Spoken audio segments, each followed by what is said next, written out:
down. But it looks like we are going to be going into game number 2 on Dusk Towers.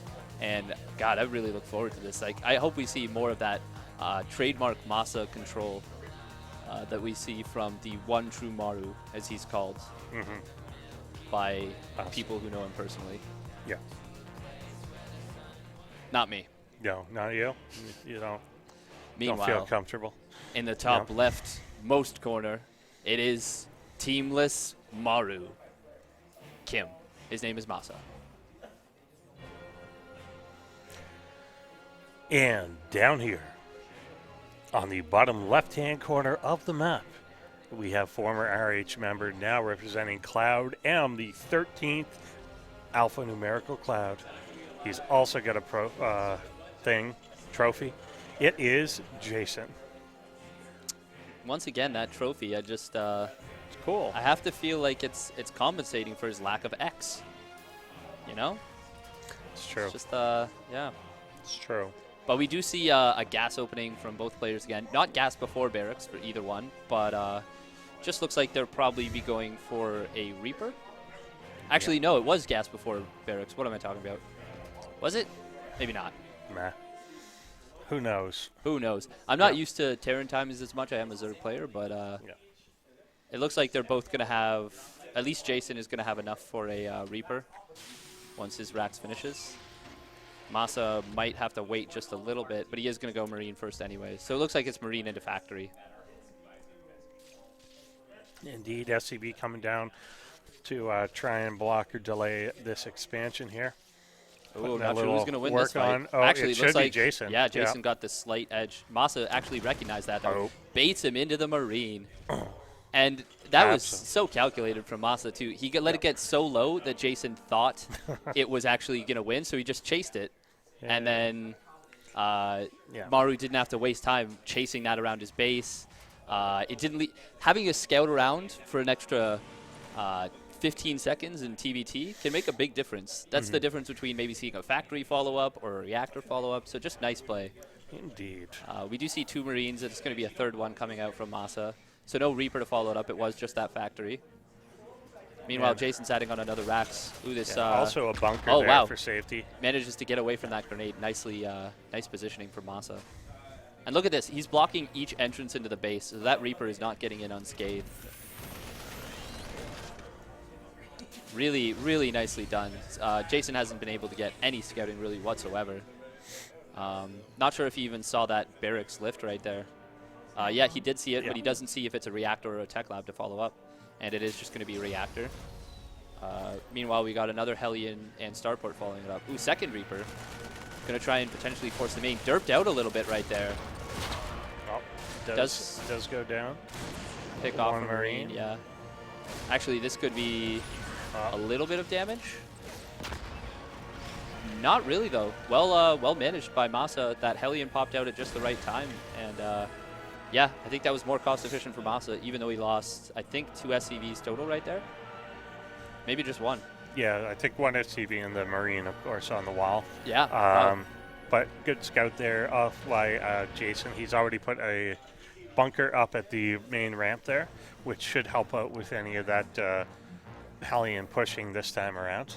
Yes. And Hellions are going to make their way across to see what they could do. I got an awkward thing, though. Yeah? You know what doesn't care about a bunker at the front? Medevac. It's true. Which there's a medevac on the way, and he's going to be able to drop 3 Hellions into the back.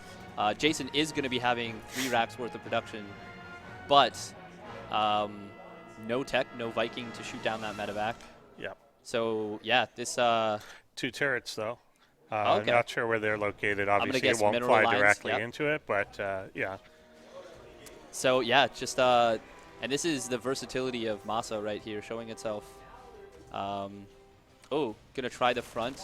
Yeah. Doesn't want to go there. To show up front. I think he's got pretty good coverage around his base in terms of seeing what is coming down here. Right there, I think. He just can gonna see run it though, but he'll just drop him anyway. Yeah. Lining up here are the SCVs. 5 SCVs. Right into the Marines, though, on the high ground, and 2 of them do get picked off. I think that's definitely still worth it. Oh, he lost gets a third as well. Didn't quite pick it up. But I think that's still a good trade for yeah, definitely for the 6 workers there. I guess 5. since he killed one earlier. MaSa going to take another poke at this again. Yeah, I'm not sure if I like Marines this. there. Should hopefully he pulls back. Yeah, he sees that. Not just going to send it in blindly without watching. Yeah, these Marines going home means he will move into another phase of things. Jason getting the +1 weapons, the combat shields. Already has that stim done. Yep. I have to say I'm not a big fan of Jason's build though. That 3 racks opening, it kind of limits you to no aggression for the first little bit. And in TBT, there's so much you can do with an early starport, early factory. So I guess he plays a little safer. Probably doesn't lose too much, but he doesn't really give himself any aggressive potential, at least not for the first little bit in the game anyways. Yeah, he may think, and I think he might be onto something to say, if I survive the first while and we get into a more mid to late game situation, neither of us have really, nobody's fully figured that sort of thing out yet.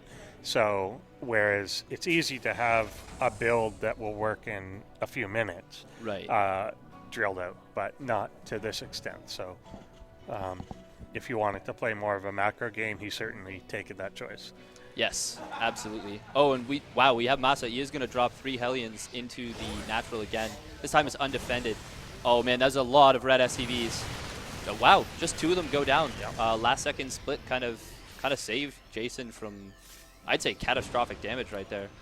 Yeah, more medevacs loading up. One of them realizing it was empty and going back. That's an awkward moment. Yeah, always. After you use your afterburners and everything. Yeah. You're like, oh, I forgot my keys to my tent.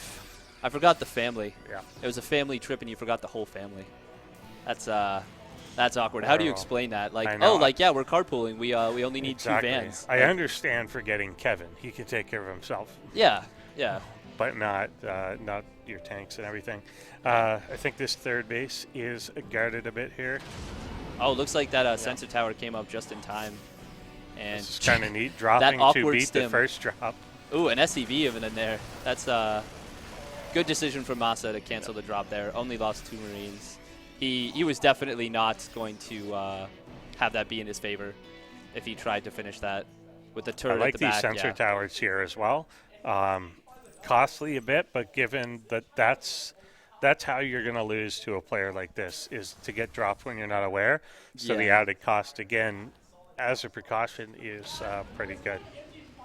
The one thing I'll say, though, is it doesn't seem like Jason is playing to win so much as he's playing to not lose. Yeah, that's true. However, at this point, he's going to, like, if he can hold out and eventually get an economy up against an aggressive player. But here comes a drop in the main base. The tanks, both of them getting double stim from Jason. That's a huge mistake. Will be able to take out a lot of this, though, picking off a full medevac. And supplies suddenly evening completely out here. Worker count's identical. Yeah, MaSa just did not have enough there in the main. So despite the double stim, he still just got absolutely ravaged. I think he lost 3 tanks there to Jason's maybe 1. No, Jason didn't even lose a tank. Wow. That was a huge blunder. Yeah, it was a very quick reaction to grab his 2 tanks, drop them sieged. Yes. And that's a big change in the TBT game. Yes. The fact that you can now drop in sieged on an already sieged position versus walking into it. Anti-doom drop now. Yeah, so you can doom drop the doom drop. Yeah. Which is actually really cool. Because it makes TBT has always been, well, Terran in general has always been a very mechanical race. TBT has always been a very mechanical matchup, especially Marine tank. Now it's even more so. So in almost all cases, the better player should win a TBT flying tank war. Yeah. Flying tank, Marine war, I should say. Oh, that's going to be... oh, wow. Nice. Take the he middle, saves the tank. takes him out of there. Yeah. That's pretty nice. MaSa's got to lift that tank. Oh, no, he's just going to leave it there. Wow, that tank did quite a bit of damage. Yeah, backed up by the 2 a little farther back. Could not stim forward and pick it off without taking heavy losses. And those so Marines were in a good position to cover it as well. That the supply is still pretty even, but MaSa does have an army lead. But this is looking like it's going to settle into potentially a very long game. Yeah, eventually both players, MaSa taking another base, but Jason will have to continue to expand as well. They're going to mine out very quickly in the mains. Yes. And have to fight with what they've got or continue to expand. Two Marines just fighting it out. Mutual death. MaSa's Marine does win, but he ends up getting ganked by some of his friends anyways. Oh, this is actually... Jason's going to try and go through this choke. Oh, wow, he does get the first choke, drop. But really good tank splash. Nice splitting out here by MaSa, but Jason's is it enough with no tank support? Yeah. Yep, Jason does break through here, killing off a lot of those medevacs as well, unfortunately empty ones. Tanks dropping on the ramp here. Might be overcommitting here a little bit. No, it looks like he might just have too much. 4 tanks is a lot of firepower. He's breaking through. Looks like he is looking to even up the series. Yeah, we got almost a 40 supply advantage here. GG. And MaSa showing a bit of weakness there. That's it. Maybe the kid should practice now and then. Oh, throwing some shade harder than MaSa threw that match. Exactly. But pretty good, and I think that was the game that Jason was trying to play here. He was trying to play a patient game, get to a mid-game where then maybe he feels more comfortable playing in that tank positional position. As long as he doesn't lose to those early drops, as long as he gets to get picked apart with these small groups of micro that MaSa really, really excels at, Jason may feel that on full army-size micro, he is going to be better off against it, and we saw it there. The positions, the places that he chose to actually fight, definitely working out for him there, and just great. I think that was some good understanding from Jason as well of how the new TVT matchup works. Yeah. Just because in old TVT, if you tried to attack through that narrow corridor, you're going to get absolutely destroyed. There's no chance. Yeah. But he recognized maybe MaSa doesn't realize, like, if I just drop my tanks at the top of this, I'm going to gain that. Just as well against you. Yeah. And so he gets there. MaSa moves slowly into the position. He doesn't stim right away. Yeah.